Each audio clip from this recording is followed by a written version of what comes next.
Good evening. Welcome to the August 13th edition of the Downers Grove Village Council meeting. For those here with us this evening in council chambers, there are copies of the agenda on either side of the room. For those watching at home, you can go online to downers.us, lower left-hand corner for this week's meetings, and find a copy of the agenda there. That's probably the best version because it's got live links to all the materials that the council is looking at up here. We'll open tonight's meeting by rising together and saying the Pledge of Allegiance. Pledge allegiance to the flag of the United States of America and to the republic for which it stands, one nation, under God, indivisible, with liberty and justice for all.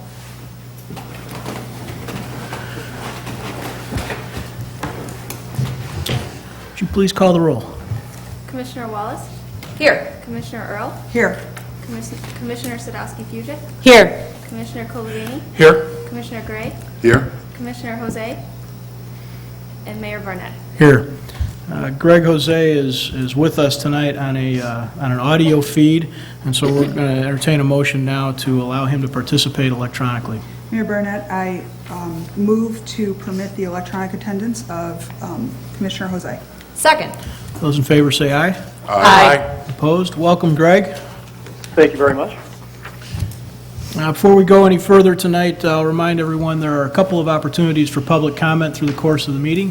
First one will be the next agenda item after we approve our consent agenda, or I'm sorry, previous meeting minutes. But after that, as we go through the agenda, there are individual topics that come up. You're welcome to approach the podium and give us your thoughts on the subject we're discussing. So for the evening, next item is item 3 on the agenda, approval of previous council meetings. Is there a motion to approve the council minutes from August 6th?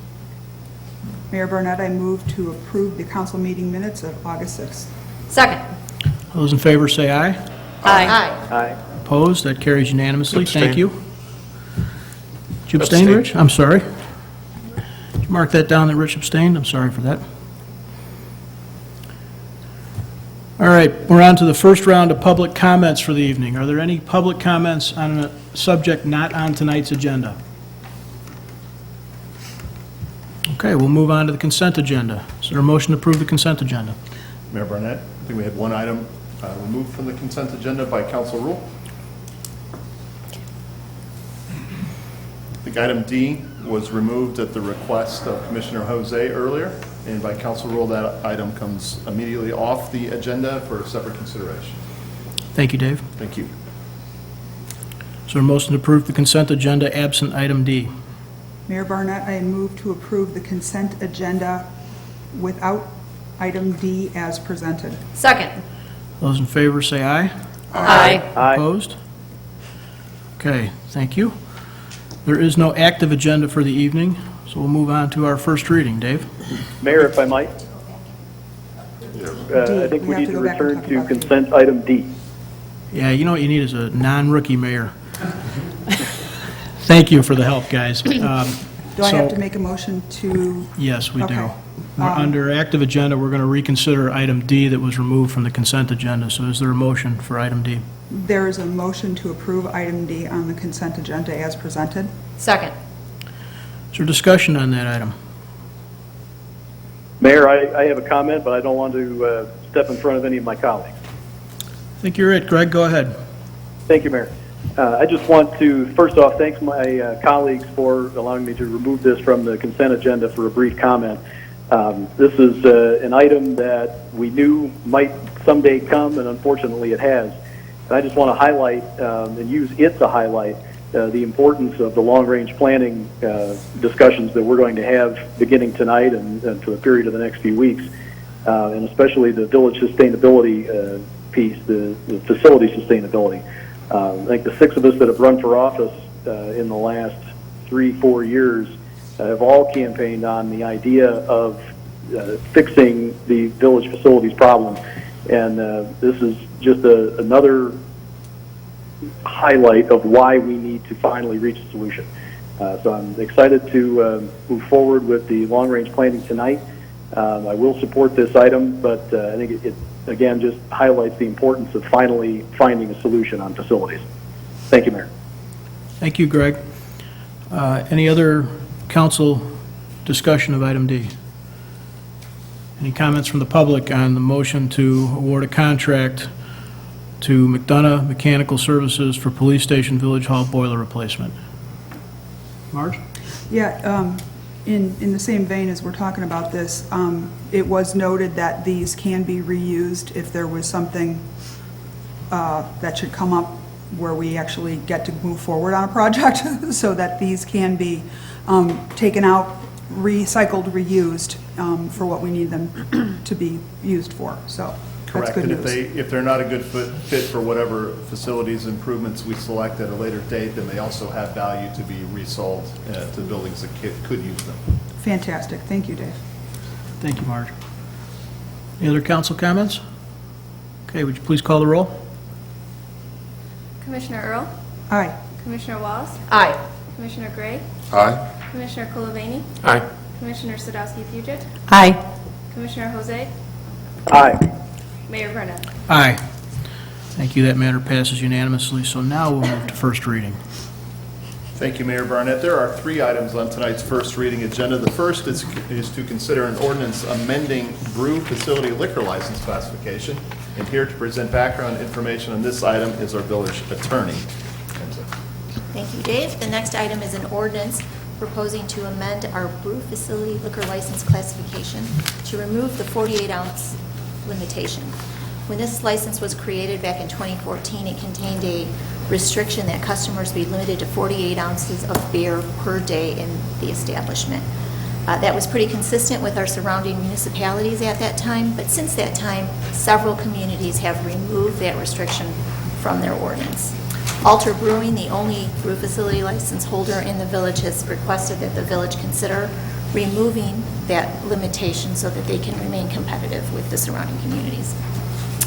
The liquor commissioner, the mayor, has entertained that request and asked that we prepare an ordinance for council consideration. Be happy to answer any questions. Thank you, Enza. Are there any council questions? And Liquor Commission also approved of this? This did not Oh, go it through the didn't go liquor through the Liquor commission. It came Commission. Okay. straight through the Thank liquor you. commissioner. Okay. Is someone from Alter here to present? I think so. They were, They've asked about it. This is really put forward by myself. Yeah. Other council questions, comments? I'll just remind everybody that every liquor license holder has a responsibility of being a license holder to prevent over-service. And so certainly there are times when that isn't as successful as we might hope. But most license holders work pretty hard at that. And irrespective of whether there's a limit placed on them, they're working hard at trying to make sure over-service doesn't happen. I don't expect any of our liquor license holders to sort of thumb their nose at or ignore that. They spend a lot of time on training and effort along those lines. Go ahead, Marge. I'm just thinking, I didn't ask the question earlier, but I probably should have. If you could get us before next week, any results of controlled buys or anything, that would be good. Thank you. And my comments were, really related to what procedures they have in place to ensure that people aren't being overserved and, how they judge when someone's inebriated and certainly when it's inappropriate to drive. So I trust that Alter, being a responsible liquor license holder, has those things in place. yes, and all their entire staff needs to be Bassett certified, so they all do go through that training, and we do get records that they have in fact gone through the training. So we- I also remember reading years ago that an adult person can metabolize 1 drink per hour. So I think that still holds true, depending on, There's a various lot of factors. variables there. Yeah. That's part of the point of the Bassett training, is to increase people's ability to recognize over-service. And because there is this part science to it that's not quite as easily determined by just counting drinks. Right. Enza, it might be good, in addition to that control by record, if it's easy, to circulate the application packet that Alter used. That would list all of their... Their initial license? Yeah, their initial license packet would show all their training requirements and procedures internally. Okay, any other questions from the council? Any comments from the audience on this item? Okay, we'll move on then. The next item is consideration of an ordinance amending school zone provisions. District 58 recently changed their dismissal times on Mondays for this upcoming school year, and due to those revisions in the dismissal times, we have a number of parking restrictions and signs around the schools directing parking times that need to be adjusted to reflect this changed schedule. So this ordinance would actually change our codes to reflect the revised schedule to make them technically correct and aligned. We're happy to answer any questions that the council may have. Any council questions or comments? Any questions from the audience? Okay, it's really kind of an ordinance cleanup. Move on. Very housekeeping oriented. And Thanks, Dave. finally, item C is a motion awarding a contract for stormwater drainage improvements near Elm and Earlston. And here to present background information on this item is our Director of Public Works, Nan Newman. Thank you, Dave. Good evening, Mayor and Council. As Dave said, this is a motion requested to award a contract for the Elm and Earlston drainage improvements to Austin Tyler Construction of Elwood, Illinois, in the amount of $1,152,622.19. This project is generally located on this it's already up. Great. It's generally located between 41st Street and Ogden Avenue and east of, between 41st Street and Ogden Avenue, between Stanley, I got my notes wrong, Earl and Elmston, like I said, between Ogden and Sherman. There's additional work on Stanley, between Ogden and Sherman, I'm all mixed up here. This is a more detailed map. This is from a SPA project number 3. From the 2014 Stormwater Project Analysis Report. This was identified as, I said, project number 3. It was identified as lacking the recommended level of service for stormwater. Residential properties on the east side of Elm Street receive overland flow from the west, which caused structural flooding during large rainstorms and frequent yard flooding and road flooding on Elm Street as well as Earlston.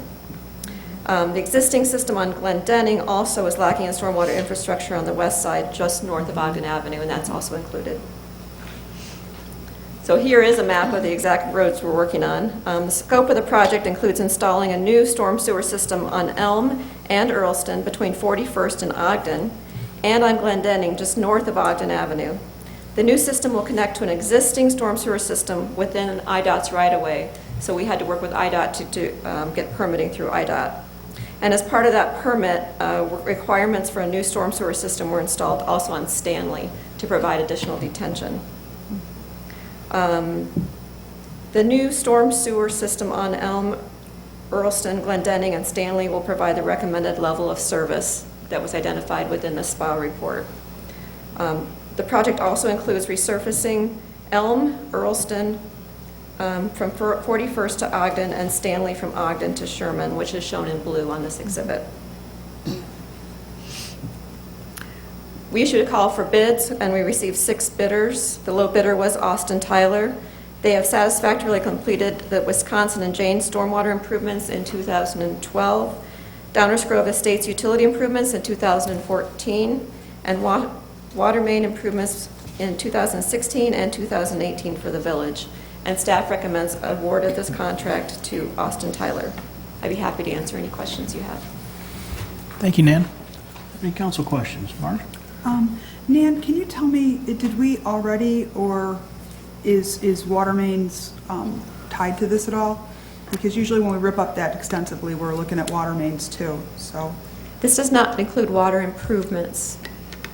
Will they be done at the same time or not? There are not improvements identified needed in these areas. Very good, thank you. Other council questions? Any questions from the audience on this item?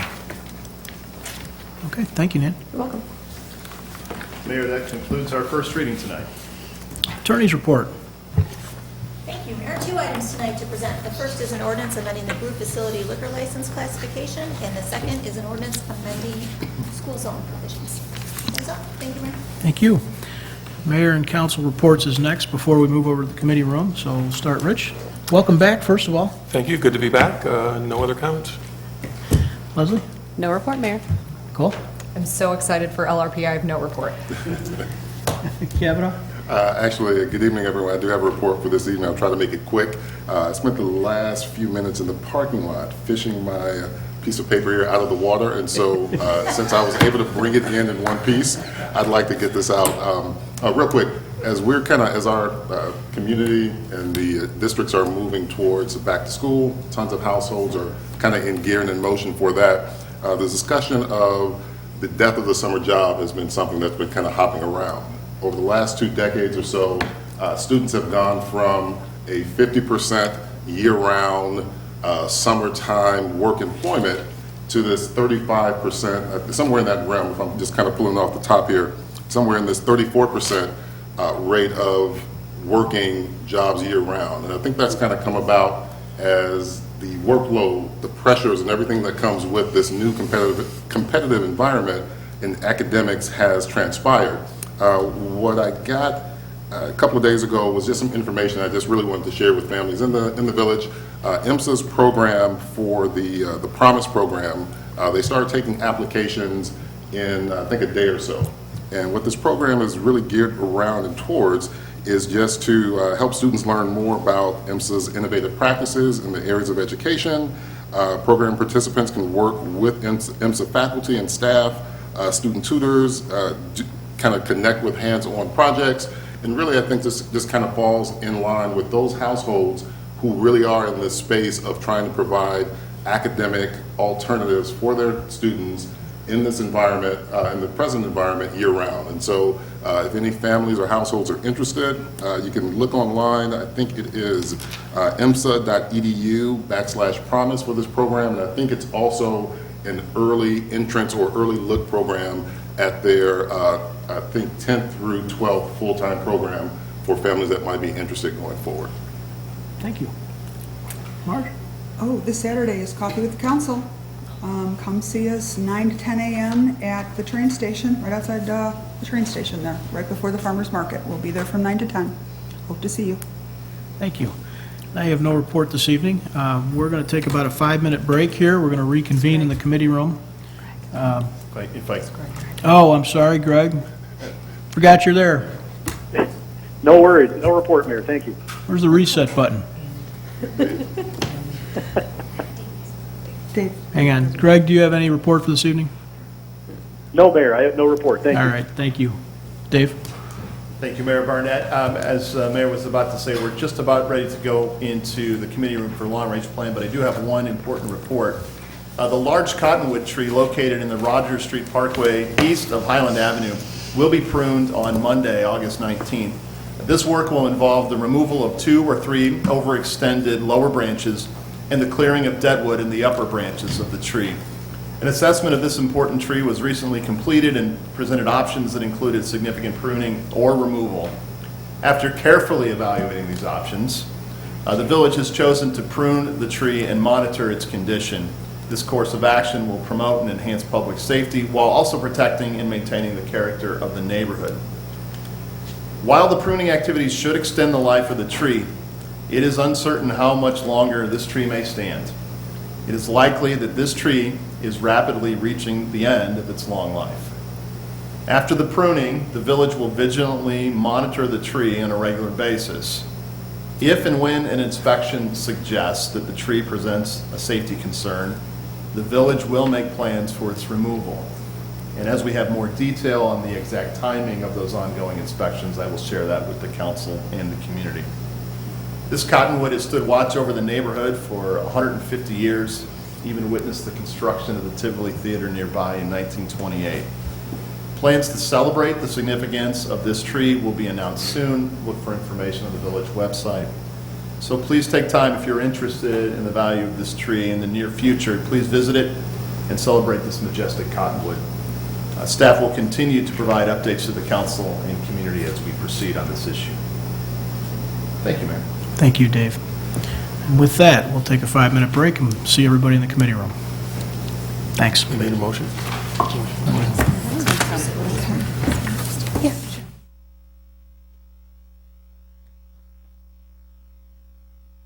right, so we'll continue on this tonight with the manager's report and start on our LRP process. Okay. Welcome, everybody, to the long-awaited long-range plan. We're getting a little late start this year, but I think it is the best way to go. We have a fully functioning council, and everybody's here to participate, so welcome. Some of you may know that our long-range plan is unique to municipalities in that it combines strategic planning efforts with financial planning efforts, and hence our long-range plan. It does have a multi-year horizon. Like most municipalities, we used to do strategic planning separate from financial planning. And the challenge, a little bit of a joke, was that during strategic planning, we made sort of pie-in-the-sky wish lists. And then in financial planning, we talked about everything we would cut. And sometimes those wouldn't really jive too well. So what we realized the best approach for our community is this long-range plan, where we do both at the same time. We make our wish lists and our desired outcomes and our action plans with the financial realities that face us in mind. And so we marry the two up. And this approach has been working for us for the past 10 years or so, and I think it's served us very well. So that's the first point about long-range plan, strategic and financial at the same time. This document, among other things, guides the annual budgets and daily operations. So this is a document that staff uses all the time as we go about our work. But I think the most important thing it does for us is it gives us direction from the policymakers, from the councils, on the preparation of our annual budget, the allocation of our community's resources into actions. Those of you who have been participating in our annual budget process in the fall have often heard council members say, the budget writes itself. Well, actually what happens is, first of all, Judy will tell you that all sorts of people in the finance department do a great job of actually writing the budget. But really what happens here, the reason it feels like it writes itself, is because we receive so much policy direction from the village council during the summer long-range planning sessions that there ends up being no surprises, or very few surprises, we hope, in the annual budget. And the things that the council directed in the summer are clearly evident in the budget. So that's one of the key reasons for the long-range plan. How it guides daily operations, we'll talk about that in a minute when we get to strategic goals. The long-range planning sessions themselves, what we're here to do tonight, are really an opportunity for us to talk. Dialogue amongst our group here, particularly the village council, talking to staff and with staff, talking back and forth to yourself, and with our community. The community will participate here at the meetings. There's a handful of folks here. Good to see you here tonight. Thanks for coming. But also through formal and informal channels. Phone calls to council members, emails, social media posts. There's a variety of ways we will work together in the next couple of months to create that dialogue to make sure that we get the long-range plan that meets the policy direction of this elected body and fits well with our community. So those are the brief overview points of what the long-range plan is. And before I move on, I want to take a minute to tie this back to our flight analogy that comes up many times throughout the year. We have a flight analogy that helps us understand roles and responsibilities of the village council and the village staff, and sort of dials in the level at which we're addressing policy issues. The long-range plan takes place at very high levels in our flight analogy. 40,000-foot level, which is actually the highest we tend to fly throughout the year, where we talk about strategic goals. And then the 30,000-foot level, where we talk about priority action items and we set a work plan. So in our flight analogy, we're at 40 and 30,000 feet. The topics that come up during long-range plan almost always come up later in the year at a lower level. Budgets, contracts, those kind of things. But the concepts we're talking about during this long-range planning process, 40 and 30,000 foot level.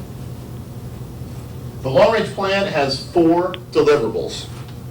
First, foremost, the strategic goals, which we'll get into tonight. These are the goals that really sort of align the organization and staff work with the council policy directives. They are critically important to our work on a day-to-day basis because it's really the thing that it's a way by which the staff receives council direction on a variety of issues, even though you're not in the room with us talking about it at that time. So the first deliverable is strategic goals.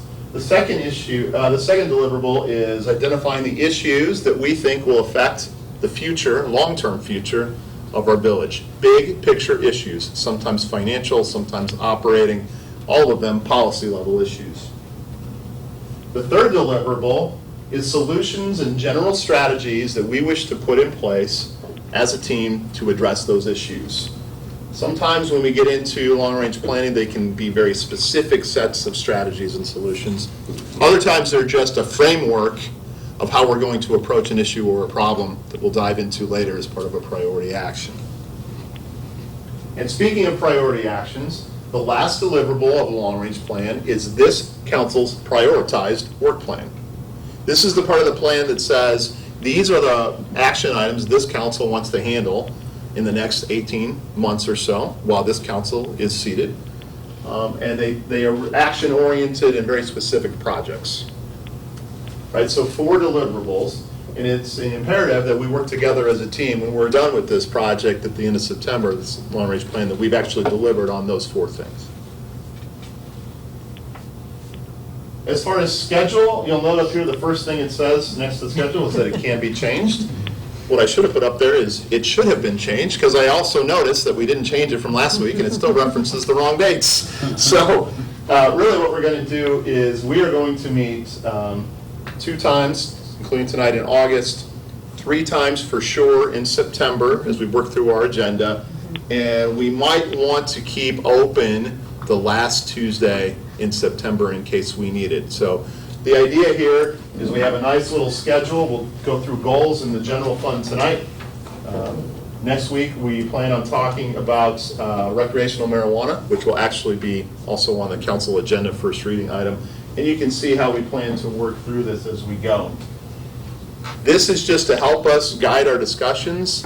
It is not meant to constrain our discussions. So if we get into a discussion and we're really going deep on it and we want to keep talking about it, then we'll keep doing that and we'll adjust our schedule further. This is not meant to curtail discussion, but just help frame it up. So there's a magic to this schedule. We try to have the long-range plan done with just enough time for which our team can finalize the budget, which this year will be published in late October as opposed to late September. So I will pause there and ask the council, does the council have any questions on the intro and overview portion of this long-range plan? Okay. So tonight, our first order of business is to discuss the strategic goals. We have 5 strategic goals. Many of them have been in place for several years. And I'm going to go through them tonight with some detailed explanation. And then I'm going to ask the council to discuss and give us direction. Do you support these goals? Should they be changed? Should we add some? Should we take some away? Why? And give us some specifics on the direction. It's important that the goals align with this council's policy direction because we use these goals on a day-to-day basis to help direct how we approach projects. So if we don't have these goals correct and aligned with council policy directives, then we will be sending our staff forward in a way that is not aligned with our council, and it will lead to a little bit of confusion and rework later. If these strategic goals are aligned with the direction of this council, we will continue to be very efficient, and the agenda items and projects that the council sees coming forward should look very familiar and should be very well aligned with policy directions given. The first goal here is the idea of stewardship of sustainability, that the village is a steward of sustainability. This goal has changed slightly over the years. It now has 3 components: financial, environmental, and neighborhood. These are in order in which they originally appeared.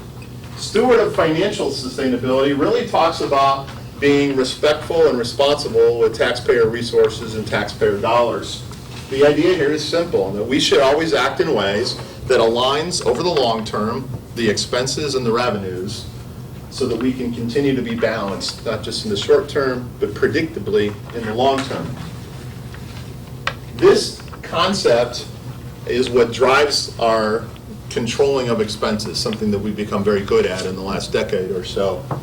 And it's driving this idea that revenue sources that we put in place for our village, taxes, fees, those kind of things, keep pace with the expenses over time so that we continue to be balanced. And so those council members who've been participating recently over the last couple of years know that this goal is referred to often, and we spend a lot of time making sure that expenses and revenues align each year and in the long term, and we're constantly dialing in both sides of that equation, expenses and revenues.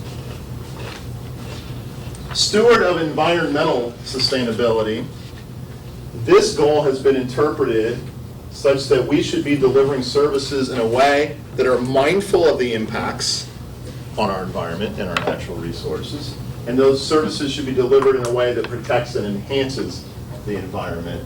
We had a former mayor say the phrase, we should be green mindful, or we should green operations where possible. I think that's how we've interpreted that goal as a staff and council over the last 5 to 10 years.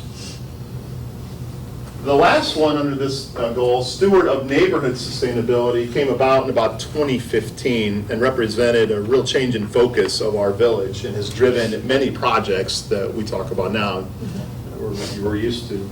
This is the idea that we should maintain the desired character of neighborhoods or achieve the desired character of neighborhoods. If the neighborhood character is not what we want, we should work to change it to achieve what we do want. And if the neighborhood characters are what we like to see, then we should work to maintain those characteristics. Things that came out of this recent goal are really the efforts to, in historic preservation, where we've depended heavily on community partners like Friends of the Edwards House and the Historical Society. We also, on this goal, we reference heavily and depend very much on the concepts that are in our comprehensive plan. These are our two key plans work together. Our comprehensive plan discusses the issue of desirability of character of neighborhoods in detail in many places. So that's the first goal, steward of financial, environmental, and neighborhood sustainability. The second goal is exceptional municipal services. This one I think is the most obvious and speaks for itself. It's the idea of making sure we provide high quality, high value services that exceed resident expectations. The twist here is that we also interpret this goal as making sure we communicate the value of those services to the community so that there's an understanding. The next goal is top quality infrastructure. This is the notion that our infrastructure systems, roads, sidewalks, parkway tree system, stormwater, water, all those systems meet or exceed established performance standards. So this goal in and of itself, not quite as easy to understand until you go into each of those infrastructure systems and read the established standards.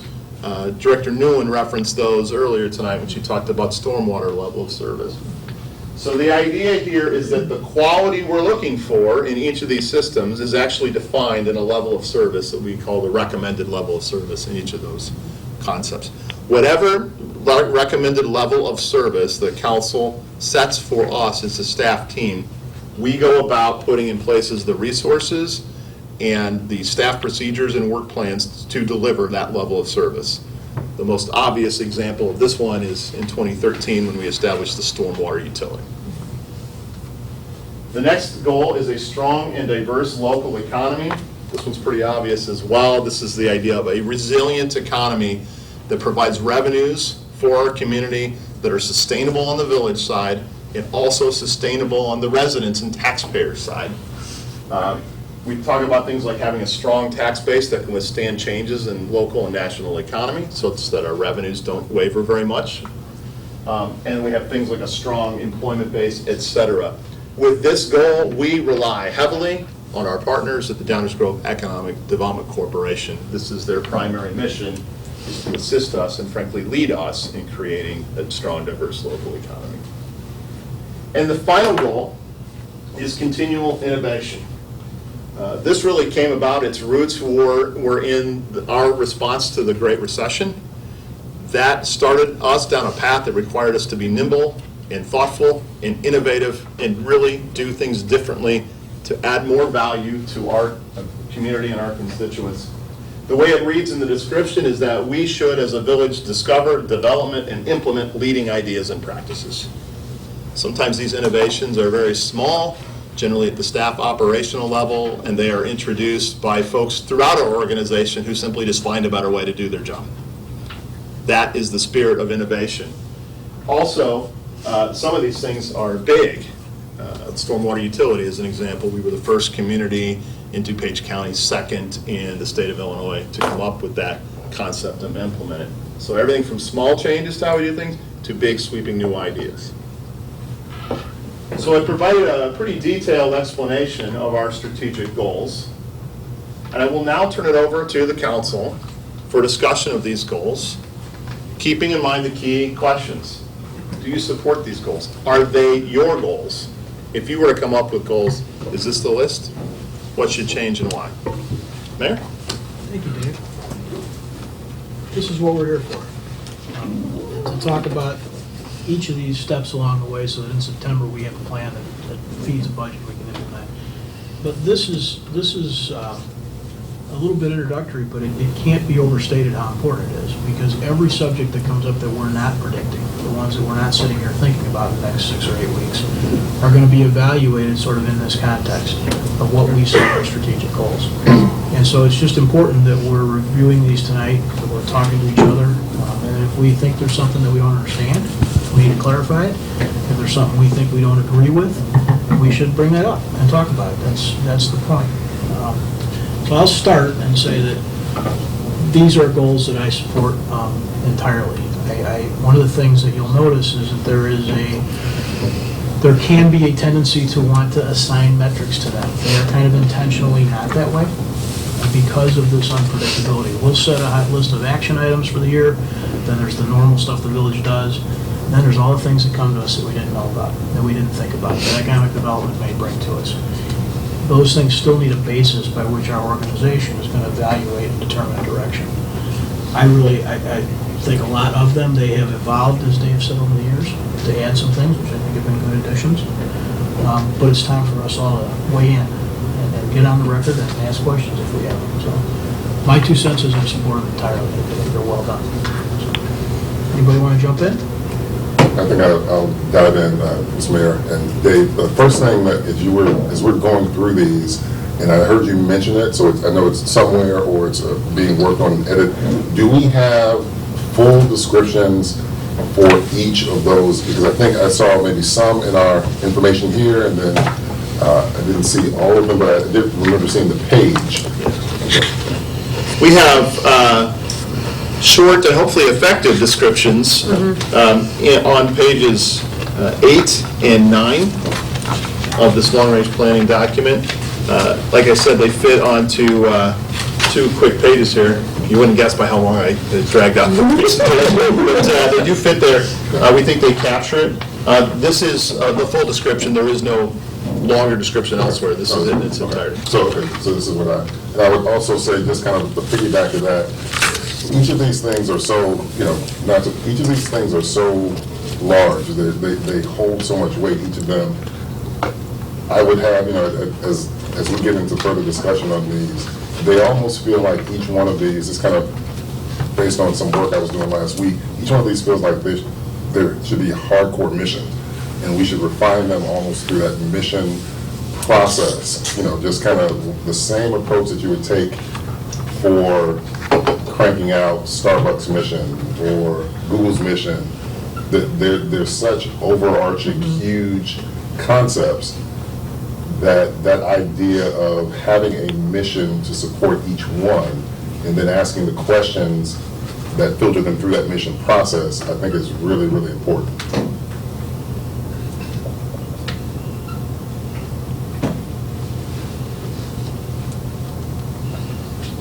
And I'll jump in.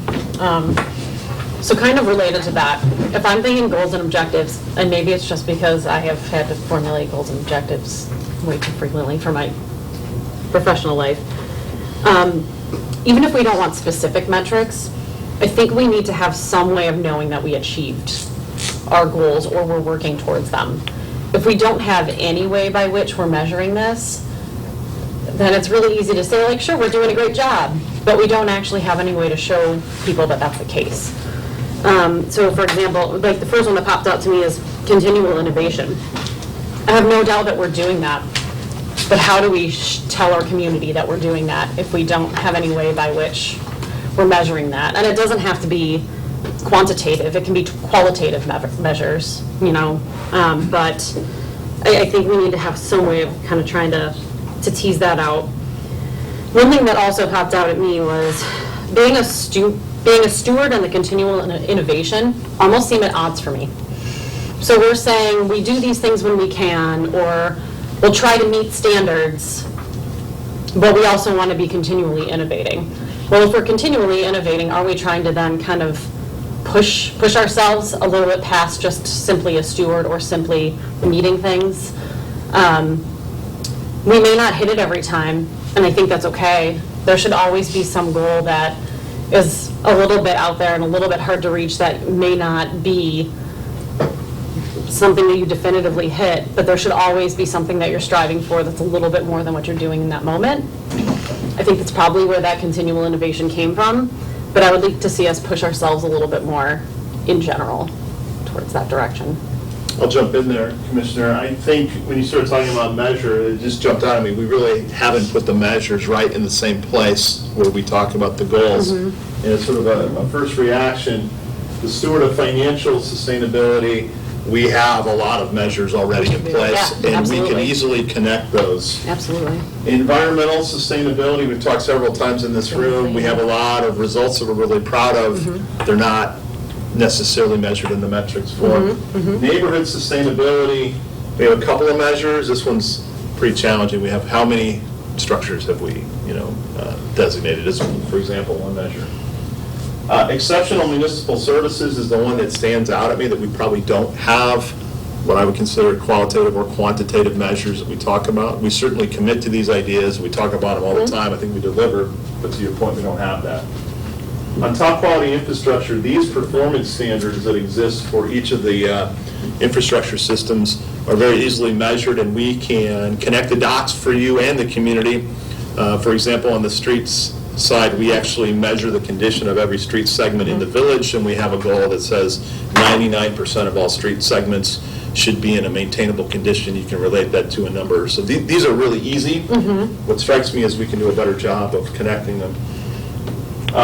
Local economy, when Mr. Casa gets up, there are all sorts of metrics. We can tie those together. This one, you got this staff member stumped on how you would measure innovation, so we can work on that as well. We actually do have some measures on the municipal services because we do have response times. We do, right? Yeah, absolutely. So- That's something that a lot of us cared quite a bit about. and we Yeah, talked a lot response about. times are been a big. Absolutely. So I see a lot of heads. In a business planning environment, we would try to ensure that objectives were SMART, right? Specific, measurable, achievable, and either relevant or time-bound, or sometimes realistic and time-bound. And then typically within a business plan, then we'd break it up, we'd have the annual plan, and we'd break it up with where our objectives are on a quarterly basis, so we keep moving the ball forward. And this is what we set out to do. Every quarter we look at it, how are we doing? Are we doing better? Do we have to adjust upward, downward, what have you? I see a lot of council heads nodding on this. What I can take from here is just a direction to connect those dots in the next version draft of this plan, and try to take the measures we already have in place and tie them in. And then perhaps we could revisit this as we go further in LRP and talk about whether we have the right measurements in place. Dave, I'll go ahead and add my audio head nod to that. I think we do have a lot of those metrics. I remember seeing them in the past, and just to add my 2 cents, I fully support all of the strategic goals here, and thanks for the feedback, everybody. It's kind of an editorial comment, watching this not as long as Mayor Barnett or Marty, but for the last 4 years, it occurred to me we never got out of recession mode in the way this village operates, with total full-time equivalent headcount reduction of 72 over 8 years.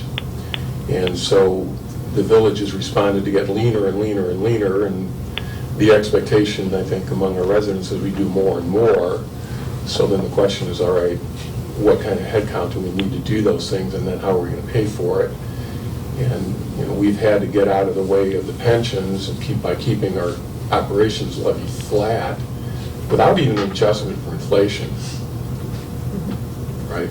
So in real dollars, to operate, we've been operating with less money each year, except for the pension, which, you know, we're mandated by state law. So I think it's good to set expectations because we're going to get a lot of requests, we should do this, we should do that.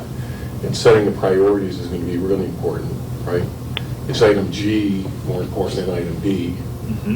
Or if you could only do one thing, what would be the first thing you do? So the whole prioritization. Generally, I think that the strategic goals are spot on. So I want to just double check with you, Rich, and everybody on the council. When Rich is talking about this idea that did we ever get out of recession mode, are we still in that mode? Certainly this idea of steward of financial sustainability, we can certainly, it's consistent, control and align expenses and revenues. But I want to ask you, do you think this goal is written, steward of financial sustainability and how we described it, does it accurately reflect the goal you're trying to, or perhaps you've introduced tonight? Should we change that to address this comment? Well, I think we need to be realistic. I had a talk, I don't know how many months ago in this room that says we represent 9% of the tax bill, the schools represent 73%, and we always get blamed for everything because Downers Grove's name is on everything. And you said, you know, our goal is to get out of the way of the schools financially so that they can operate. Thoughts on the concept of you know, are we still in this recession mode? Or if so, do you think we should change or modify the goal to reflect what Rich has thrown out there? I think that recession mode was quite a bit worse than this. I think that, you know, there were no pay raises, there was pay freezes. I think, if anything, we've gotten lean and better, and we've become more digitally savvy, which has allowed us to eliminate some positions and some overlap. But I don't remember recession mode being like this, because at least we're looking at what else can we do and not ripping our hair out and going, oh my God, what do we have to cut? Yeah. We're looking at the potential for growth and where does it need to be. But I think it's a very strategically planned, you know, if it's going to be any expansion, it's going to be a very strategically planned expansion, and it's going to be an expansion where we're not necessarily putting more bodies in place, maybe shifting bodies around, maybe using newer technology, but not always adding more people. When we add more people, we wind up, then our pension liabilities go even further up. Yeah. So I think what we might be saying here as a team as we go through this is maybe the goal doesn't change, but this idea of strategic and planned expansions and alignment we can put in as a sub-point in the explanation so that we don't convey that we're just in recession mode. Because I would agree with Marge on that. We've just sort of, when we were in it, it was... And it's granted that there was that big gulf that took up that much of it, but incrementally we just kept operating. And I don't minimize. But there were things that were cut. Oh, I understand that. So. Yeah, and I think we also have done what Rich is talking about, that we learned many things, that we innovated and made tough decisions. We did a ton of stuff in that era, and we've certainly taken the best of those things and moved them forward as well. But I think what I'm hearing is this idea. Mayor, if I could interject as well. I don't want to necessarily cut anybody else off. But so I like Rich's formulation to an extent because while we haven't necessarily seen some of the more draconian cuts that Marge was making reference to, we have continued to watch our head count go down. And of course, we always say that something like 70% of our costs are personnel related. And regardless of whether the number of folks goes down, the cost in terms of a per person will go up. Salaries go up to keep up with the cost of inflation. The cost of pensions go up as the salaries go up. So we have these inflationary pressures regardless because we are a service organization, and as a result, we are people heavy.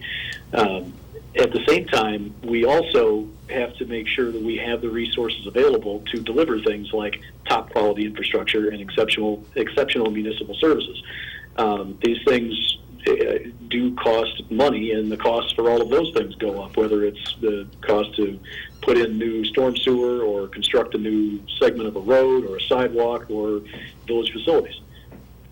And we've seen staff come through time and again in terms of delivering a budget that is balanced and that is as close to revenue neutral as possible.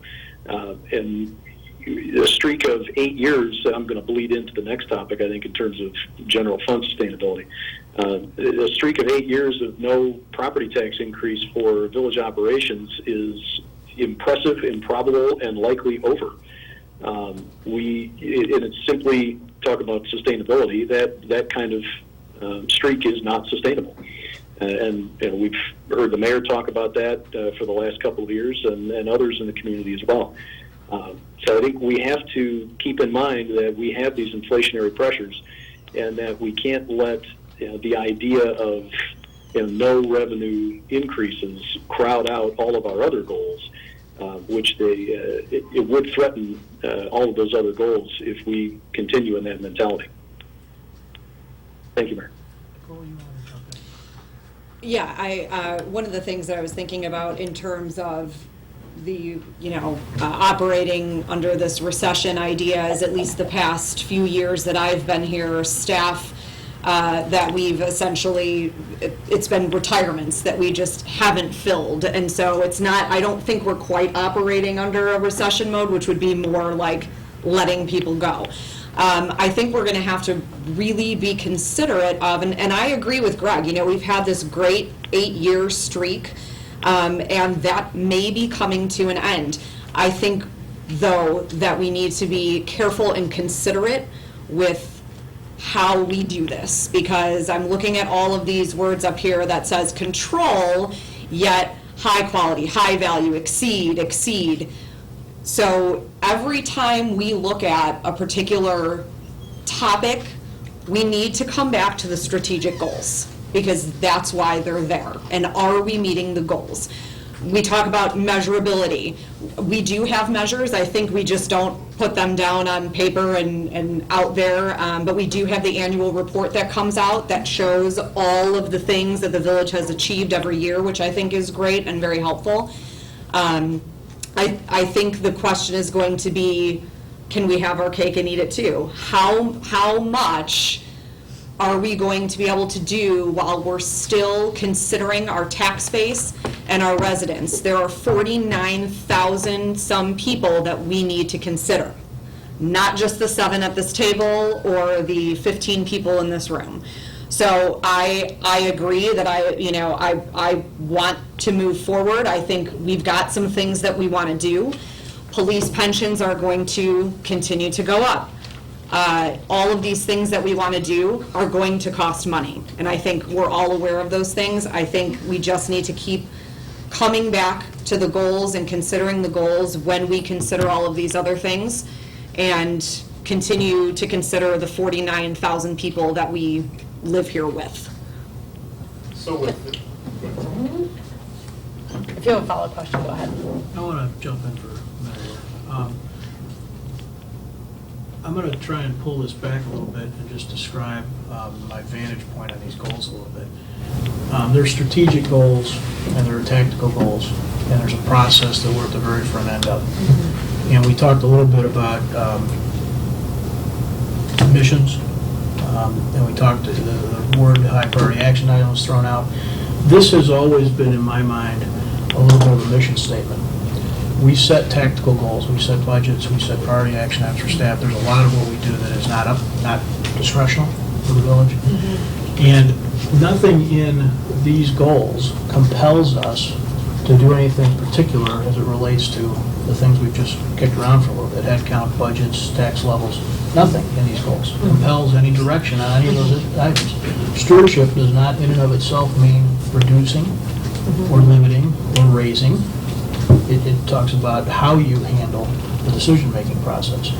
And so I don't want to discourage evolution of this process, because that's what we're all here for. But from my vantage point, this has always been really more of a mission statement that fed the decision-making that's still yet to come. It has to do with budgets and high-priority action items. These are strategic things as opposed to tactical things. So there's a little that we started down a road, and that's okay. When I started this thing by saying I agree with them all, it's because I see it as a mission. So. Yep. I would actually like to just comment, I wanted to pull it back to that as well and just talk about kind of those like higher overarching thoughts. I think as we start to see a lot of the impacts with stormwater and increased flooding, a lot of that has really heavily to do with the way that our climate is changing. And I think that if we really want to say that we are preserving this village for future generations, then I think I would like to see us be a little bit stronger in that steward of the environment. I would like to see something a little bit stronger than steward. I think we need to seriously start pushing ourselves to be innovative and doing things that are going to better this village for our kids and our grandkids. I think that's important because if we don't, knowing that we are on a low point and we're already struggling with some of these issues, I think that a lot of this is just going to get worse. So I would like to see that. The other thing that I would love to consider, and it's kind of sewn throughout this, and it's something that is a little bit more of what the mayor is talking about, that's a little bit less leading us to something that's a financial decision and just a little bit more about a mission statement, is to be a little bit more community and human focused.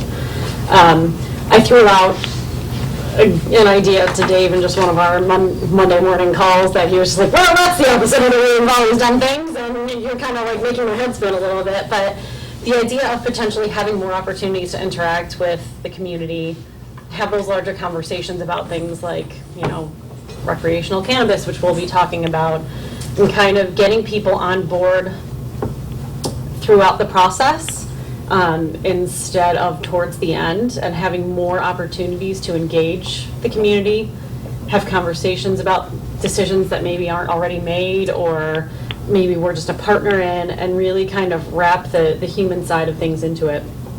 I always have a little bit of a concern that if we're only looking at local government as kind of a business and how are we going to make all this money work, it goes back to what Nicole was saying a little bit about the 49-some thousand people that live here. We have communicate with residents in there, we have enhancing value to residents, but really our job is balancing the financial capital with the human capital, and I would just like to see that reflected in a little bit stronger language. What that language is right now, I would have to think about a little bit, but I think that that's something, as the village has kind of gone through these iterations, that, and as we all kind of talk to residents, seems to be something that's really important to people. So yeah, those are my thoughts on the bigger picture. And I agree with Leslie to a point, because I don't know, I kind of get where you're going, but I also need to know where that would be going, right, as opposed to overlapping with other forms of government. Because, God bless Illinois, we've got about 1 billion forms of government, and there are levels, there are more services at different levels of government than there are here. Yeah. And maybe all we're looking at is being more active on helping people find those levels of government, the level of government they need to address the issue that they're looking for. Yeah. So, as opposed to, expanding everything. Well, I concur with that as well, because there may be some county services that have been up and running for years, have got a full infrastructure, they're ready to roll, and we decide XYZ is important, we do the same thing, and then we find out months later, oh, why didn't you give us a call? One phone call or one email, and we would have been able to solve it. And then there's also not-for-profits that can do an awful lot of good. Well, the township is picking up, does a lot of stuff too. Yeah, I don't think any one of us up here would disagree with the fact that we could do better in this area. I think it's just identifying what's already in place and then, coming up with some type of framework or how we approach, or just a better idea of how to go about that. And if we can communicate that to people, I got into it on social media this week about, we got blamed for a bunch of roads we had nothing to do with, And then, first of all, I got really angry and defensive because they were taking a shot at you guys, the village. And then I thought, no, these people don't understand where to find this information. And, I took a page out of the mayor's book and I decided to be objective, no name calling. And just put the facts out there. And I actually think that that's how my conversation with Dave came about, was talking about like, well, do people really know what the information is and who's doing these certain things and where to find it? And realistically, we're kind of the ones they see on a day-to-day. So even if it's just helping facilitate those community conversations, just being the facilitator of conversation about what it is that we do, how to interact with your local government, how to interact with the community. I think there's value in that because, we see confusion all the time. And so, I don't know, just placing a little bit of the focus on the residents. We always say they're at the top of the org chart, and that relationship that we have with them, I think, is important to a lot of us. Okay, can I hop in there real quick? I still haven't, we've talked about a lot of things, and you can see us moving forward. I still am on square one, if I can be honest, because as we were talking and just reading through our description of, again, support all of the goals, I think what we're talking about is something that that we're looking to drill down into deeply to make sure that we're understanding it, that it's a part of the DNA of everyone involved.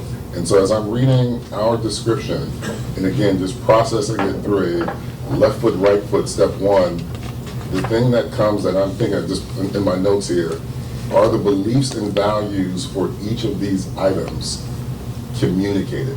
And we're not talking about just kind of what goes up on our site, but the first thing I'm looking at is for each one of those, and just because we're at the first one now, for that steward, financial, environmental, and neighborhood sustainability, what are those beliefs and values that we're communicating out? Okay. The second thing, and it's in some of the stuff you see in here, you see kind of the service, but I'm thinking the needs and wants. What is that value proposition? Because the reality is there are people moving in and out of this area, and what is it about Downers Grove that makes a family in that 28 through 42 kids want to call this place home? So what is that value? And again, this could be, I know we're talking internal, but still internal, we act out the internal stuff. So that's one, and then that competitive advantage kind of falls in there. The competitive advantage kind of comes in and how we communicate a lot of this out. And just to piggyback on what you said earlier, just about the human aspect of it, that personal connection with the residents, again, understanding who makes up, outside of the big number, the 49.5, 49.9, you start drilling down into the families that make up our area. Do we really understand that psychographic information, not the income and the house size and all that other, the education, but the whys? Why do they choose Downers Grove? That age group, what's important, education, safety, all these things, believe it or not, play into it. So for me, I'm still at square one as we try to work through even just the verbiage. I think some of that is laid out in the comprehensive plan. Okay. So, if that's, as Rich and I sat on that, just not that long ago, the comprehensive plan document goes through, it's 100 pages full of. But it's an a lot. excellent resource. It absolutely is, and that's where most of it is laid out, and I think that's where most of it is hatched out, and I think that's where most of the answers to that question probably lie. It would probably be a really good read for everybody to go through again. Yeah. Myself included, it's been a while since I actually read through it. But Margie's exactly right. This sort of comes from that. Many of these things are ferreted out in more detail in that document. So it might be a good next step for everybody to revisit that in light of this conversation. I think the demographics, the hows, the whys, what draws people, I've heard these conversations, I've been in these conversations. So, the conversations have been had, I just don't know that they're up here. So, we do have documents with them, but. And Kevin, I really like your point about differentiation, because we're competing with all the metro communities in Chicago. When you have the young families who decide not to send their kids to Chicago Public Schools for whatever reason, and they want to come out to the suburbs, so they check the train schedule. So how do we, in things we do, how do we set ourselves above that, say, well, yeah, Downers Grove is better because of this, because of that. In some cases, it was our 27-minute nonstop. In other cases, people said, wow, their taxes are a lot lower than fill in the blanks.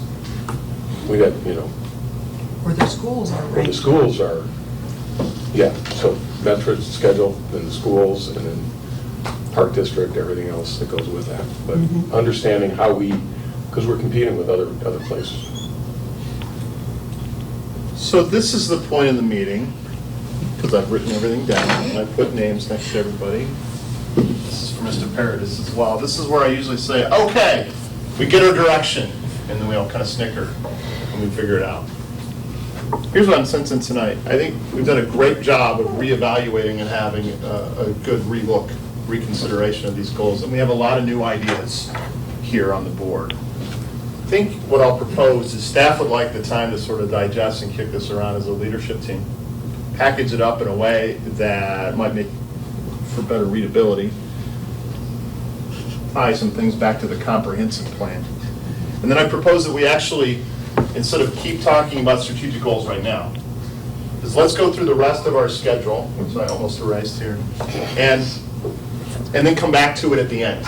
Because I think we'll learn a lot more about how these might be applied after we go through some issues and sort of, we kind of talked about them up here, and then maybe we can back into them a little bit. And frankly, it'll give staff some time to react. There's a lot of new information here, so well done. We asked you to throw out new ideas, and we certainly have done that for sure, so thanks. If you've got, you go home tonight and stare at the ceiling and you fall asleep, jot some stuff down too, and shoot it over to Dave. If you think, I wish I said a little bit more about whatever it was we each said, throw that in the I think we'll probably propose coming back to goals again, circle all the way back at the end of this. Did we get it right? Sure. That's great. Okay. Sound all right? That's great. Okay. Greg, if you could see the whiteboard right now, it's filled with stuff. It actually dawned on me that I could open up my laptop and pull up the BGTV feed. So I shouldn't see the whiteboard right now. I tried to do that from last week. Okay, if it's all right with you, Mayor, I'll go on Yeah, to please do. general fund sustainability. A lot of this came about when we were discussing the goal, financial sustainability. And so what a great segue and what a great example of how we apply a goal to actual issues. So we're now in the portion of our long-range plan where we're talking about issues that affect the long-term future of our village. And issue number one for this LRP, which has been issue number one for the last 10 years, is sustainability in our general fund, which is our number one main operating fund. When you think of village operations, police, fire, community development, anything that are services, it's almost always paid for out of this fund. So it's a very important fund. It's also our largest fund in terms of dollars. So I have on the whiteboard here to start us off a graph of revenues and expenses over time in the general fund, and it goes back to 2014 and goes up through 2019 here. A couple of quick takeaways on this. You see revenues in blue, expenses in red, and the blue line over this time is always higher up than the red. That's a good thing. What that means is, when you look at this graph, we have been balanced or better every year since 2014. Actually, we've been balanced or better every year way, way, way back, except 2009 is the recessionary reaction and stuff that we talked about earlier. So we've been balanced or better for many, many years.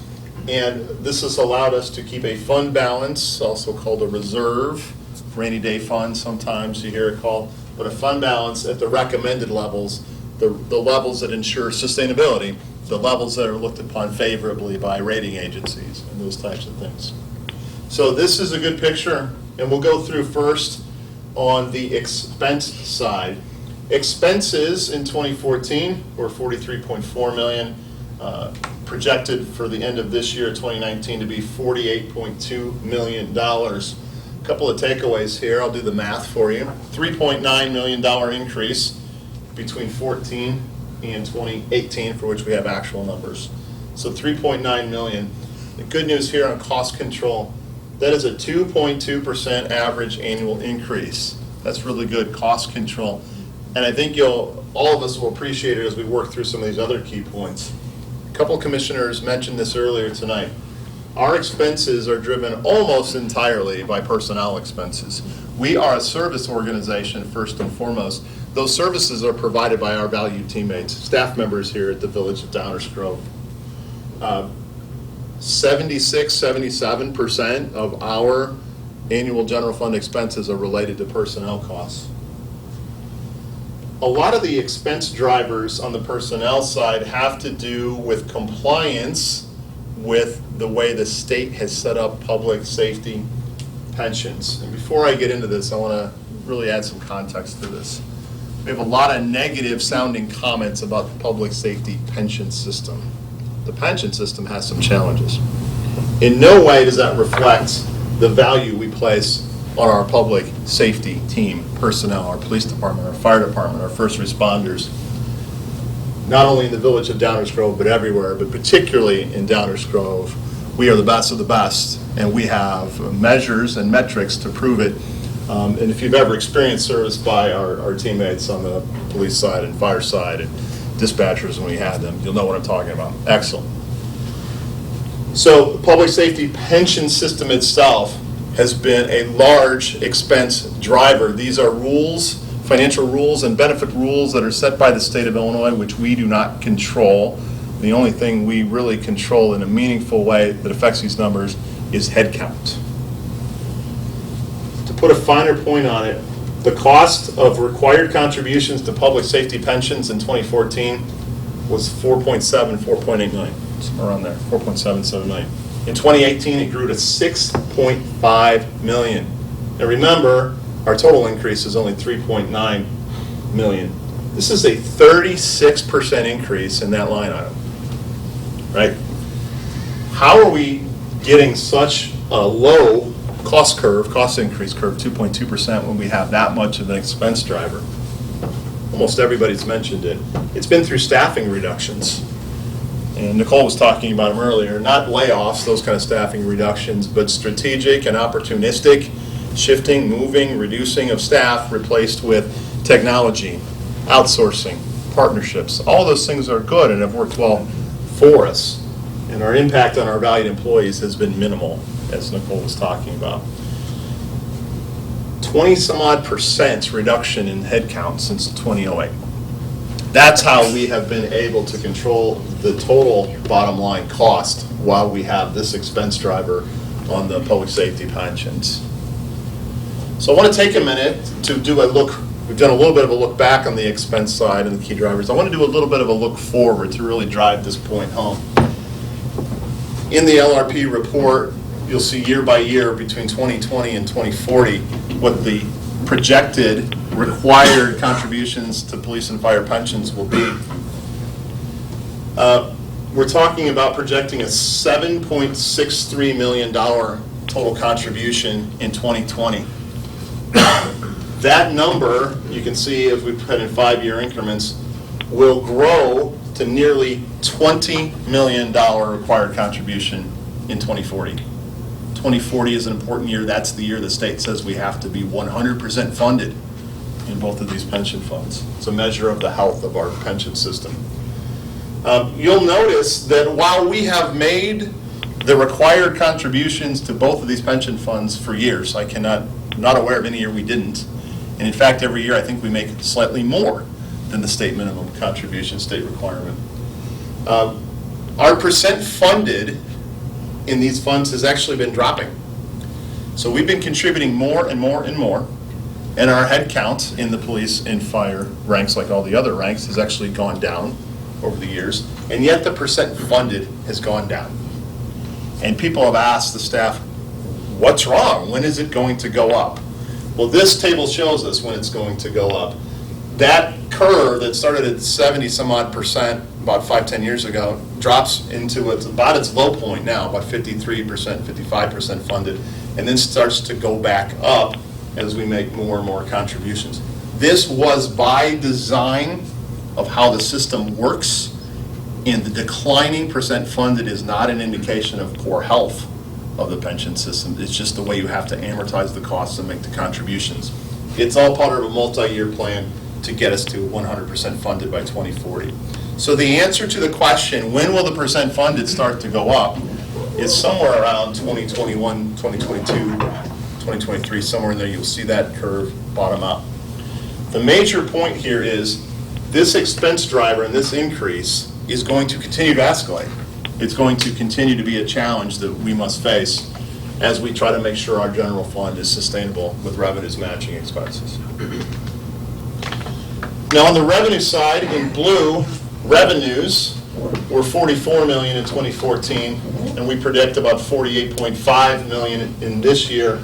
And you'll notice as we look through this line, there was a point at which they were really leveling off and going flat, and then a big spike, and then back down a little bit for this year. What's going on there? This represents about a $5 million increase between 2014 and 2018. After a period of very slow growth. But you may recall that the council made a very wise and tough and smart decision that we needed on sustainability with the implementation of the food and beverage tax in 2018. That revenue source has exceeded our budgeted expectations and has exhibited strong growth. And so in 2018, you see this big jump. That's because of the performance in the food and beverage tax. So what happened? Why did it go down a little bit? Why are we predicting it to go down a little bit in 2019? We've had some challenges in sales tax revenues, which we'll get into in a second here, both on the home rule sales tax side and sales tax itself. The message here is that most revenue sources, most of the major revenue sources, do not actually keep pace with expense growth. And they certainly don't exhibit 36% increases over these years, or whatever percent increase this is. They're not growing like that.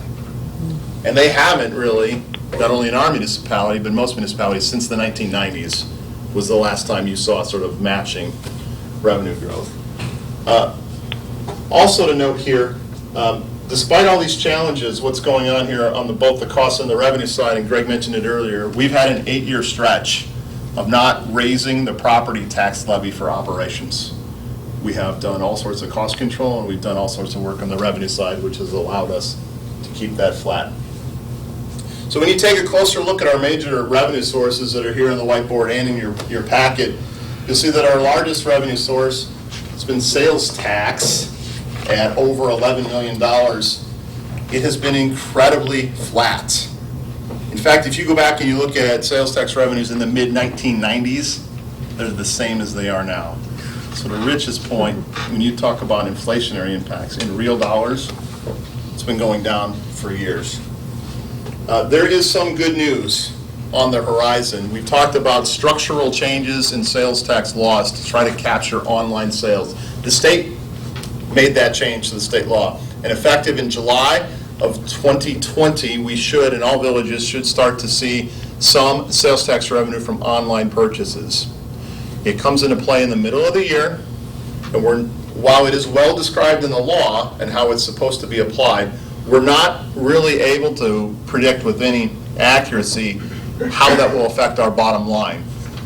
Our best guesses and projections, and also those, our projections matched EDC's projections, is that we think these will be measured in hundreds of thousands, not millions. So hundreds of thousands, not millions. A couple 100,000 maybe, 300,000. So at this point, we're not recommending that we build strategies and solutions on the hope that it comes in like that. Our recommendation is to monitor like crazy, and if it's really good news, we will have time to adjust going forward and count on it. So we're hopeful that while the outlook for sales tax has been flat or declining, why I put a little up arrow in the outlook section here is perhaps it might actually start to increase. We'll need to really monitor that to better understand it. The other revenue source that has been doing really well for us lately is revenues from building permits and building activity. If you've been around the village the last couple of years, you know there are a lot of buildings and improvements going up. That, of course, is a cyclical revenue. As the economy goes locally, so goes that revenue. So food and beverage is a highlight. doing well and projected to grow. Almost all of our other revenues are very flat. So what does that mean? If our issue here is that revenues are flat and declining and expenses continue to grow, what are we going to do about it? How have we managed to get this result? Well, we put in place several strategies over the years. And the ones on top, I won't go through them all here, they've been talked about. They've really been focused on cost cutting, and they've been all the types of things that have allowed us to reduce staff, reduce headcount.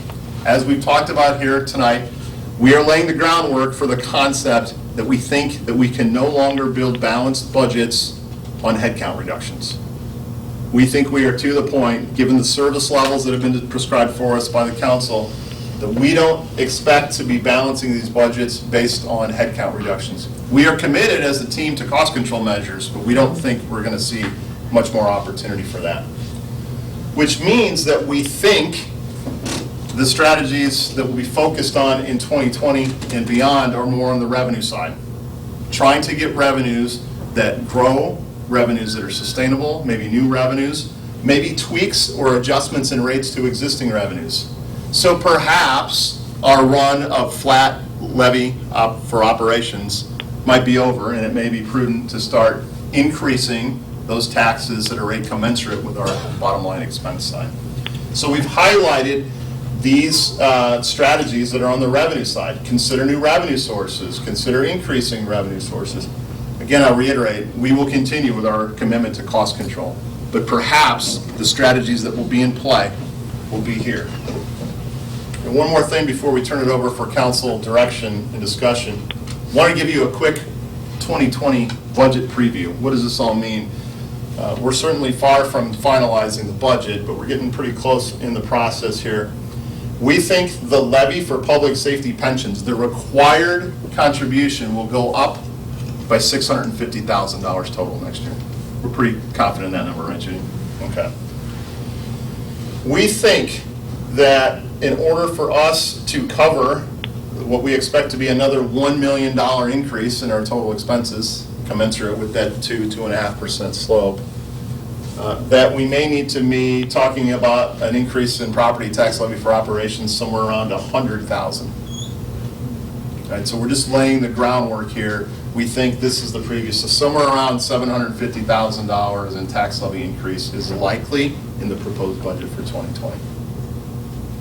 So before we turn it back to the council, the question we have for the council is, of these strategies and solutions to keep the general fund sustainable and balanced, are you okay with them? Do you support them?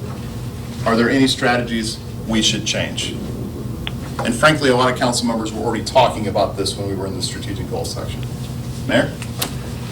Thanks, Dave. Curbs, none of them are good for us.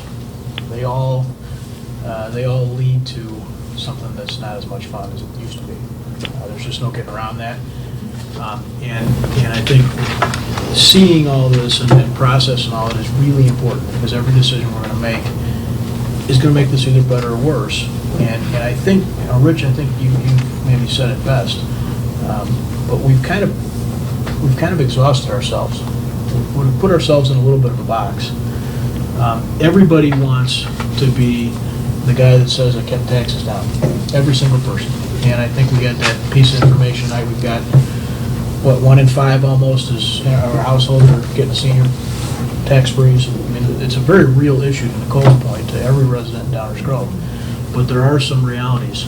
There's a difference between being efficient and being frugal and being miserly.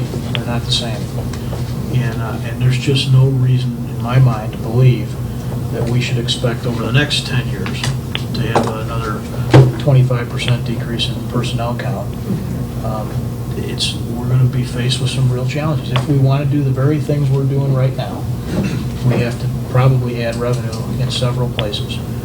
And I think probably almost everybody here has something they wish we were doing more of. So this is why we have to start this process now and start talking about it in August and not just talk about it in October, November. In terms of the answer to Dave's question about strategies and solutions, I think we need to keep on that path.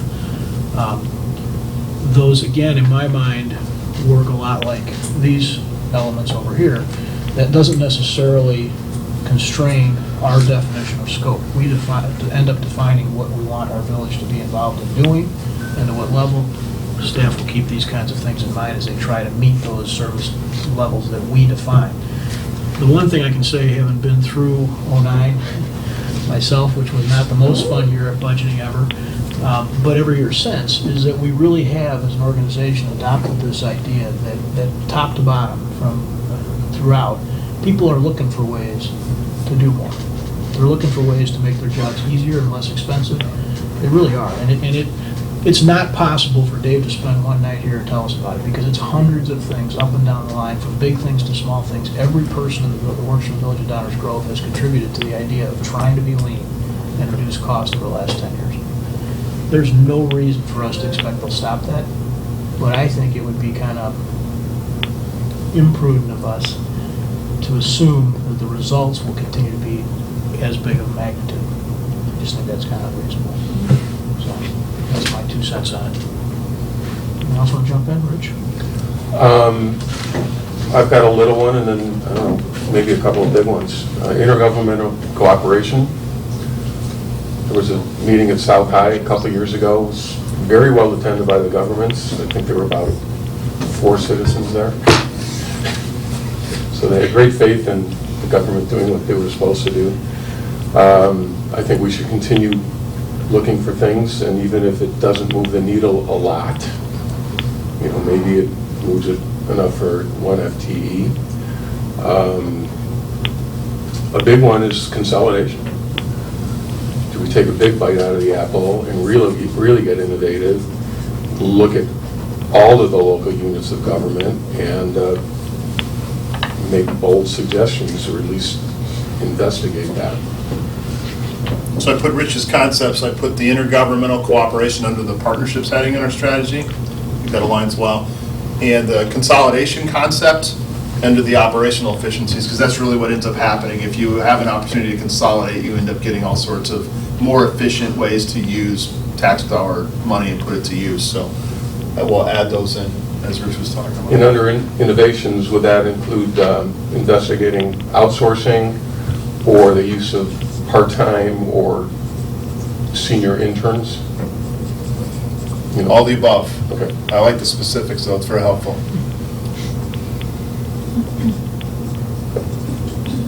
Some of us actually still have a useful life after you get to a certain age.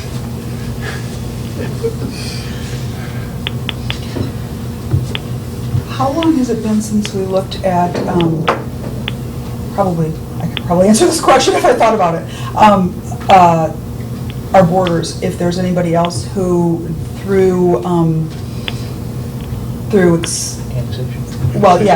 expanding our tax base, basically, to see if there's anybody else left we can annex. I know it's not popular, but I know we've done it before. Here we look at that. We looked at it heavily in 2011, 12, and then 2013, January 1st. Something like that. We brought a bunch of people in, but I don't know, because we've had a lot of building going on, whether or not some of that has now changed at all. So that's a good thing. We can look under the strategy of enhance our tax base. One of the most effective ways to enhance your tax base is literally grow the property tax base. That's what Mark is talking about here. So parts of areas around the village that aren't part of another village that are unincorporated, is there an opportunity to bring them into the fold as village, and then they become part of our tax base? which then, of course, spreads the cost. Other thoughts on this? The notion here that while we'll be ever focused on cost control measures, that these bullet points will be likely featured going forward unless we hear otherwise from council members.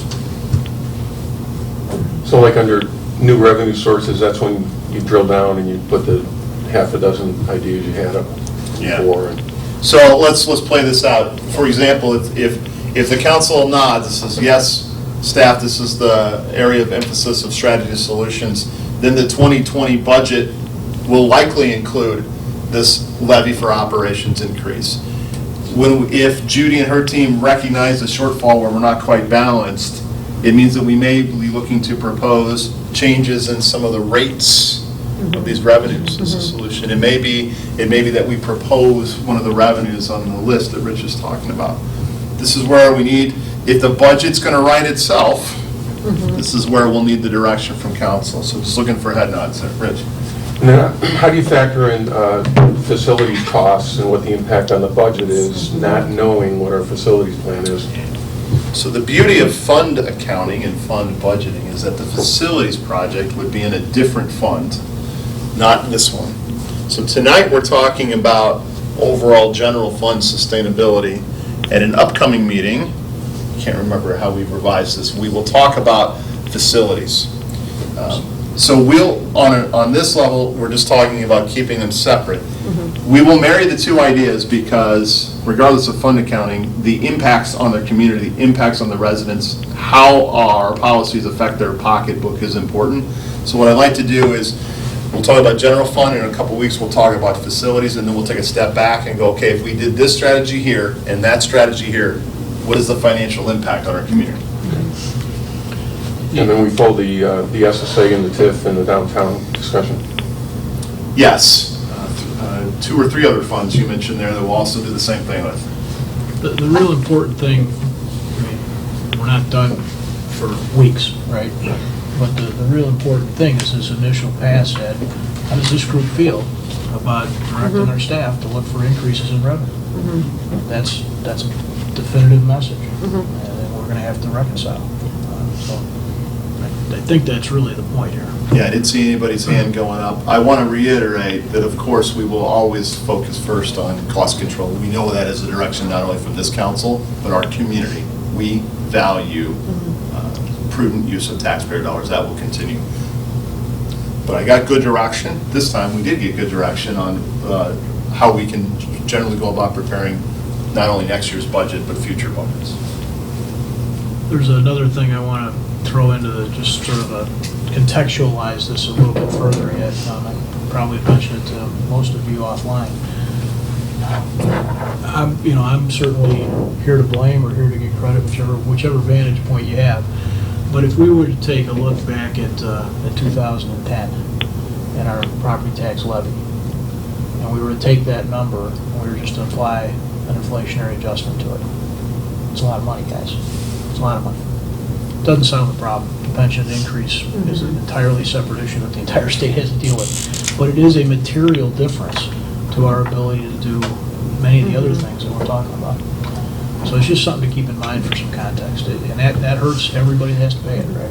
Each of us are taxpayers. It hurts those that are on limited budgets. It's a painful thing. But it does start to contextualize this idea that we aren't just going to get away with another 8 years of not raising property taxes. Yeah, that's kind of the question that I had is, that was one of the big things when we had the Metro Town Hall that Senator Curran hosted, that there was so long without fare increases, and now it just seems brutal because they're enormous, because there are so many needs. One of the biggest concerns that I have is that if we haven't really done a whole lot of raising taxes over the last 8 years, knowing that inflation continues whether we raise the taxes or not, I mean, we've done a nice job of keeping our revenue above our expenses, but I have concerns that we're going to be facing some struggles within the next 8 years. If there, for example, village facilities and other things come up, we don't have those funds that we could have potentially perhaps planned for in a slower manner. I want to make sure that as we're going forward over these next 5 to 10 years, that is something that we keep in mind. I know there's a possibility that we could be going into a much smaller recession at least than last time, but there are some indicators that are there. So we have to be cognizant of that. But I also want to make sure that we are not doing our village and our residents a disservice for the next decade or so by being afraid to have those small tax raises. I don't think, to the mayor's point, that we can get away with not raising operations levies. From the staff perspective on this, the policymakers over the last decade or so here in the village have done a great job of being mindful of all those things. And what we've done is we have raised revenues or changed revenues when appropriate strategically. Somebody said it earlier, we've done a great job at that. We have a history of making tough decisions that lead to our financial sustainability. The best examples of that in the last 10 years have been the stormwater utility, a big one, right? And then we double checked that with the community in a referendum, and the policymakers were bolstered by the results, right? The one we already mentioned, food and beverage tax. And the other one that we don't think of because it's so ingrained in our sort of how we roll, it's also on here, which is we have continued to pass the cost of required public safety pensions onto the property taxes on that line item, right? So that was important that we keep doing that. One of the things we've done over that stretch is choose to change other revenue sources except the levy for operations. So what I'm hearing as general policy direction is perhaps we should at least relook at that and talk about the concepts of slow, strategic, predictable changes. Well, the other alternative is if we want to entertain service cuts. If the people of the village say, no, don't raise our taxes a dime, we still have to do the operations. We have to provide the services. We have to have the police, we have to have the fire, we have to plow the streets. This is what I mentioned earlier about having our cake and eating it too. I think we're going to need to make some fairly difficult decisions. To Leslie's point, I mean, now are we in a bind from not having done this for 8 years? I mean, it's been great as a taxpayer. I've loved it. But now we're looking at public safety pensions continuing to rise. We're looking at wanting to do a facilities project. We're looking at general operations. It's kind of all of these things hitting at once, and they're big things. I think this last election cycle, a lot of us talked about being creative, and I think we're going to really need to keep that in mind. Consider new revenue sources is already on there. Food and beverage tax has been successful. We kept it at 1%, if I'm correct. There was some discussion of making that a little bit more, and we decided to keep it at 1%. Maybe that's something that we consider. So I think we've got some big things hitting all at one time. My concern is that for residents, that's going to be a lot to take in, and so I want to be considerate of that, given the position that we have in front of us. Well, I think to Dave's point, it's not that its property taxes haven't gone up. We have still raised taxes somewhere or somehow along the line. We have found ways to pass on to our residents, whether it's through your water bill, which, the cost, it looks like the cost of water has tripled, but it's the stormwater utility taxes on there now. So you're still, we're still paying it, it's just not, deductible on your property taxes. Right. It's not on your property taxes, it's still getting paid for. The same thing with the food and beverage tax, that made up for lost revenue, maybe when where car dealers were doing it before, now it's the food and beverage tax. So we've got to weigh our options where the money's coming from, whether or not that continues to not be the property tax bill. I don't know that that's a possibility. I think you can only tax the other things so much before everybody starts to break too. So at some point, you need to balance everything out. I just want to be Mayor, if I could interject. Yeah. I'm sorry. Go ahead. I just wanted to piggyback a bit on the point that Marge and Nicole were making. I think the creativity in terms of looking at additional revenue sources is sort of in our DNA, in addition to the constant searching for cost cutting, for partnerships, things of that nature. And I think we also have to be mindful that as a certain commissioner, now mayor, has mentioned many times, the property tax is our most predictable and sustainable revenue source. So while we certainly can look at things like additional revenue sources or changing the food and beverage tax, the property tax levy is the one thing that we can count on. When we levy a dollar amount, that dollar amount comes in. And I think as a result, we should strongly consider whether we need to have those small measured increases on a yearly basis to make sure that we can more accurately and sustainably plan for the future. Well, there are other sources as well. And I used to travel a lot. I never picked a hotel based on how much the taxes were. I needed to be in a city. That was a hotel when I had to be. And I always threw up at the rental car bill because, oh my God, it's half of this thing is taxes. But, you know, you have out-of-town guests coming to invest in Downers Grove. And I don't think I ever ordered anything differently on the menu because there was that 1% fee on there. I laugh because I've been in local government for 30 years now, and I've never heard car rental tax in those 30 years until yesterday, and I heard it twice today, so I just thought it was interesting. Well, I read it somewhere today. Yes, exactly. Yeah, I just had a quick question. 8 years, kind of paused taxes. In that 8 years, how has the village done in communicating that, you know, that benefit? And like every year, it seemed like something that, you know, you kind of trumpeting it to the citizens. So my question would be, in that 8 years, has that been communicated well and consistently? Yeah. That, okay. So I'll tell you, the valves in our trumpet have worn out because we've been trumpeting it. We've been doing a great job. Doug Kozlowski and his team in communications have been exceptional. And Mike will remind us, is communication is what the listener does, and Rich spoke of this earlier. The simple fact is that tax bills are hard to understand, and there's so many taxing bodies doing so many different things. I think it's something that we've done a great job of promoting and celebrating, and not very well understood or appreciated. Because if you're the taxpayer and you get that tax bill and the bottom line went up a lot, or any, frankly, it's hard to, as the typical taxpayer, get your head around what the village just said, which is true, and my tax bill went up, which is probably also true. We also had both the ways. quadrennial reassessment that people wouldn't understand. They said it's flat, and my bill just went up a huge amount. Kind of a non-answer to your question, right? It's okay. It's good. We do try, but it's mostly not understood.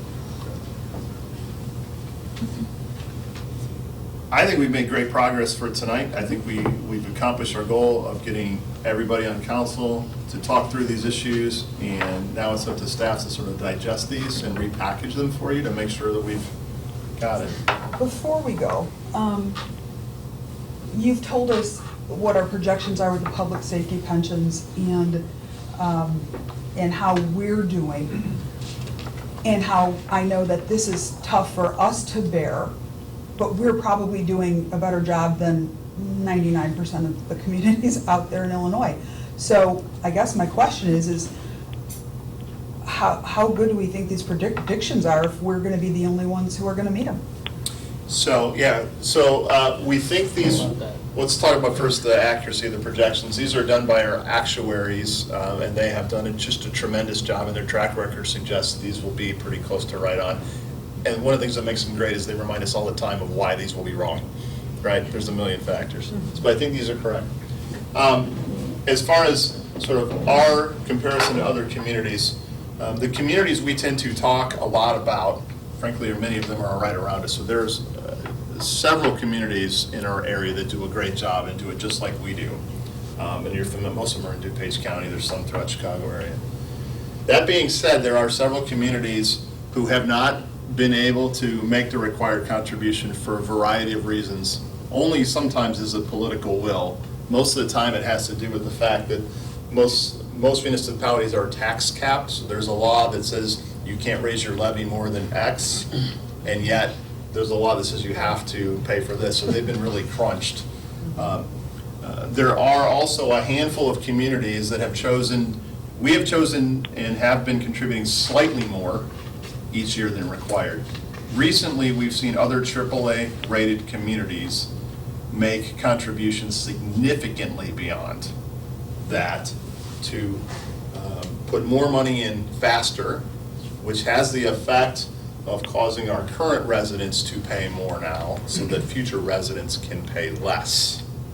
right? So Softens that curve, though, that's. Softens it's a the pretty curve. steep curve. it softens the curve. Naperville is doing this. Glenview.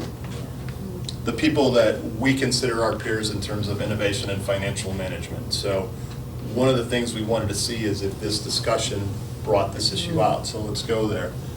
Is there anybody on the council, recognize we don't have a lot of data, but do you want more information on the idea of contributing more, changing this strategy instead of continue to pay the required amounts?